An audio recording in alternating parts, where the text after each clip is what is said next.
And one more thing before we go. Yesterday, I went to my first Trump rally since the transition.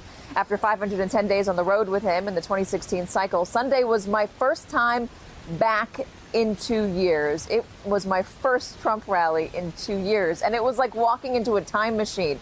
Absolutely nothing had changed. The same adoring crowds, the same MAGA gear, the same lock her up chants. Except now Donald Trump is the president of the United States. He didn't land in his plane. He landed in Air Force One. I talked to a lot of supporters and wanted to get an idea of where they got their news and what they thought about the current headlines coming out of Georgia. Here are two of the conversations I had with a man named Phil Lothar and another named Al Harper. 53,000 votes that are on hold right now in the Secretary of State's office. Brian Kemp controls that. I don't believe that. Where I'm from, anybody can vote. How do you feel about the allegations of voter suppression in this state? I don't think there's much truth to that at all. Much truth to what? To the allegations. You don't believe the news? You don't believe the mainstream media? No, I don't. Why? When, what is it, 90-something% is negative toward Trump, what do you think? How do you feel about, I mean, he even said the other day that he tries to tell the truth. Yeah. He's admitting that he doesn't tell the truth a lot. Right. Do you mind that he's not honest? I feel like he is, for the most part. I feel like he's portrayed by media a lot of times. By us? Yeah, well, not necessarily, but sometimes as being dishonest, but I feel like he's doing the best job that he can. Most of the coverage for any politician is negative because it's not our job to be a PR person for any politician. It's your job to tell the truth. Exactly. But if you think the truth is negative, that's not our fault. If you're leaning 90% one way, how can it be the truth?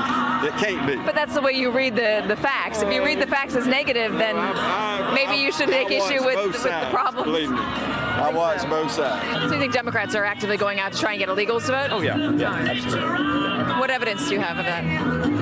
Just reading articles and doing a lot of research and stuff like that. What sort of articles? Not CNN. What's the most trustworthy? Where do you get your most trustworthy information? Trustworthy information? Probably Tucker Carlson. I would think he would. I don't see why he would lie. How do you know it's true? How do I know he's true? I've researched the facts he gives me. How do you decide who you're going to trust? I think a lot of it's common sense. You know, pray about it, think about it. If it sounds right, it is right. Ladies and gentlemen, we have a problem. As Americans, we cannot have our own facts. We can't just watch one channel because we like what they say. I can almost feel a lot of you snickering at home, snickering at those two Trump supporters. But I will tell you, it is not just Trump supporters who retreat into their own echo chambers. Every time I have a Republican on this show, I get a flood of angry tweets. How dare you put on a Republican? They're all liars. MSNBC is my safe space, someone said on Twitter. Public service announcement. We are not your safe space. We are a news organization. We bring you the news. News comes from both sides. Opinions, even if you hate them, come from both sides.